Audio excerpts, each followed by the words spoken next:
करो पहले ए गड्डी मेरी है ठीक है ए गड्डी मेरी है तुसी चेक कर सकते हो ये गड्डी मेरी है मैं इस तरह जी ना भरी है ठीक है ये मैं तुम्हें सिर्फ ना वीडियो दिखाने का मकसद है कि गड्डी च मैं कचरा इंज पाया सी ठीक है तो मैं गड्डी लैके इतों निकलिया तो थोड़ी देर बाद ना कोई होर गड्डी मेरे पिछे पी आवे ना तो उन्हें मैनू हरन दिता तो मैं समझा किसी होर नूं हरन दिता है लेकिन मैनू डाउट हो गया कि हो सकता हरन उन्हें मैनू ही दिता हो क्योंकि मेरी गड्डी जिस तरह फुल है तो लेकिन मैं क्या आपे कोई प्रॉब्लम हुई तो पता लग जाएगा। थोड़ी देर बाद ना वो गड्डी आई ना मेरे नाल बराबर आ गई दोवें मेरी गड्डी तो वो गड्डी जड़ियां ने कट्ठियां हो गई जिसले वो गड्डियां कट्ठियां हुई ने तो वो मेरे वाल उन्हें तकिया ना तो मैं वो तकिया तो हसन लग पिया मेरे तक के तो मैं भी हस पिया मैं कोई गल नहीं की तो वो एक गोरी बैठी सी ना तो है सी वो बंदा एशियन साडा जिहड़ा आम बंदे एशियन असी हाँ पाकिस्तानी हाँ वो भी पाकिस्तानी सी तो वो जनाब जिस वे मैं उत्थे कचरे वाली जगह पर पहुंचा वो भी उत्थे आ गया तो फिर मेरे वाल तक के हसे पिया। मैं क्या भाई की गल है क्यों हस रहे हो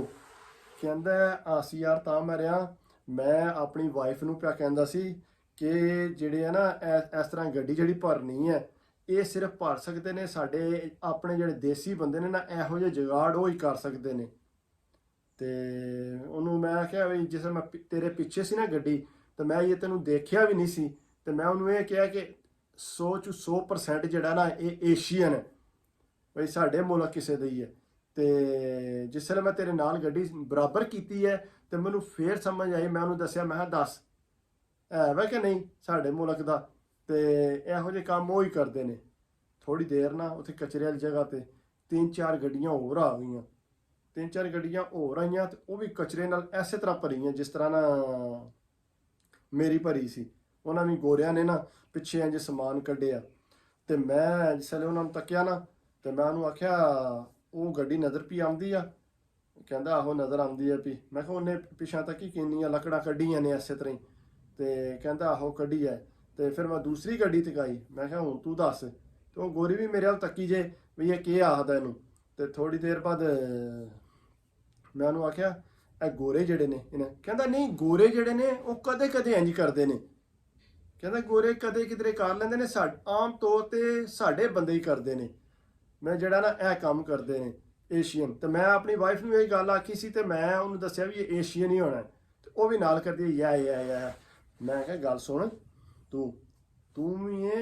पाकिस्तानी मम्मी हाँ पाकिस्तानी यानी कि दो असी पाकिस्तानी हाँ तो फिर ए तेरे नाल गोरी लग गई है इसका मकसद कि तू गोरा हो गए तू अपना ज़हन चेंज कर लिया भी तू गोरा हो गए तेरे जिहड़े वाल ने तेरा जिहड़ा चेहरा है ये सामने दसदा है कि साढ़े आ रही है जिस तरह असी हैं इस तरह तू है फिर तू किस तरह ये अपने आप ते कर सकने कि भी अपने बंदे तू बदनाम करन लगे। कहता नहीं मेरा कहने का यह मकसद नहीं सी मैं तेरे कहने का यह मकसद ऐसी या नहीं तू गल गलत कर रहा से तेनों इंज नहीं करना चाहिए। अगू गुस्से हो गया कहना तू जा जो करना कर लै तुसी आई इंज दिओ।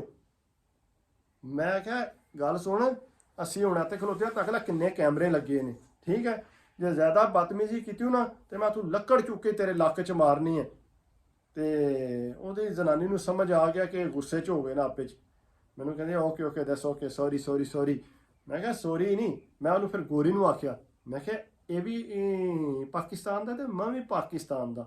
समझ आई तो असी दोवे पाकिस्तानी हाँ तो साडा आपे मसा ये जो तेन गल दस रहा ये तेन गलत तरीके दस रहा बई साडे पाकिस्तानी करते हैं। मैं क्या मैं इन्हूं दसना पिया कि वो गोरे जड़े ने वो भी ये कर रहे हैं साडा घर इत्थे नज़दीक है इस वजह तो असी कर रहे हैं तो कहते या ओके ओके नो प्रॉब्लम मैं क्या नो प्रॉब्लम नहीं मैं क्या गल सुन जो तेरा बूथा है ना एक साडे हार ही रहना तो तू अपना दिमाग जड़ा ना वो भी साडे हार ही रख ये जड़े ने इन्होंने तेन को नहीं इत्थे एडा तेन गोरा समझना तू एडा गोरा समझ लगे चुप करके कहता शट अप मैं क्या तू शट अप नसदा होगा तू जनाब मुँह बंद करके गया निकल गया गड्डी छां करता तो मैं सकून च हो गया मैं क्या थोड़ी मैं दिल की वाह कढ़ ली है तो तुहानूं भी गल दस दी है कि 80 लोग जोड़े हैं ना असी मिसाल के तौर पर असी है ही पाकिस्तानी हाँ अलहमदुलिल्लाह असी पाकिस्तानी हाँ लेकिन मकसद ये नहीं कि असी ਕਿਸੇ ਗੋਰੀ ਨਾਲ ਲੱਗ ਗਏ ਆ ਜਾਂ ਇੱਥੇ ਕੋਈ ਤੁਹਾਨੂੰ ਅਰਸਾ ਹੋ ਗਿਆ ਤੇ ਤੁਸੀਂ ਜਨਾਬ ਬਣ ਗਏ ਹੋ ਜੀ ਅਸੀਂ ਗੋਰੇ ਹੋ ਗਏ ਆ ਤੇ ਸਾਡੇ 'ਚ ਇਹ ਕੁਝ ਆ ਗਿਆ ਅਸੀਂ ਬੜਾ ਐਟੀਟਿਊਡ ਦਿਖਾਈਏ, ਇੰਜ ਦੀ ਕੋਈ ਗੱਲ ਨਹੀਂ। ਨਾਰਮਲ ਰਹਿਣਾ ਚਾਹੀਦਾ ਜਿਸ ਤਰ੍ਹਾਂ ਹੈ ਵਾ। ਆਪਣੇ ਕਲਚਰ ਨੂੰ ਨਹੀਂ ਭੁੱਲਣਾ ਚਾਹੀਦਾ, ਆਪਣੇ ਬੱਚਿਆਂ ਨੂੰ ਵੀ ਦੱਸਣਾ ਚਾਹੀਦਾ। ਤੇ ਬਜਾਏ ਆਖੋ ਜੀ ਏਸ਼ੀਅਨ ਇੰਜ ਨੇ ਫਲਾਣੇ ਇੰਜ ਕਰਦੇ ਨੇ, ਜੁਗਾੜ ਲਾਉਂਦੇ ਨੇ। ਉਹ ਜੁਗਾੜ ਸਾਰੇ ਲਾਉਂਦੇ ਨੇ, ਇਹ ਸਾਡੇ ਤੋਂ ਜ਼ਿਆਦਾ ਜੁਗਾੜ ਲਾਉਂਦੇ ਨੇ। ਸਾਨੂੰ ਤਾਂ ਪਤਾ ਨਹੀਂ ਕਿੰਨ ਜੁਗਾੜ ਲੱਗਦੇ ਨੇ ਇਹਨਾਂ ਦੇ। ਤੇ ਤੁਸੀਂ ਛੱਡੋ ਇਹਨਾਂ ਗੱਲਾਂ ਨੂੰ, ਮਹਿਸੂਸ ਨਾ ਕਰਿਓ। ਥੈਂਕ ਯੂ, ਅੱਲਾ ਹਾਫਿਜ਼। ਇਹ ਗੱਲ ਸੀ ਤੁਹਾਡੇ ਨਾਲ ਸ਼ੇਅਰ ਕਰਨੀ ਸੀ। Thank you, bye.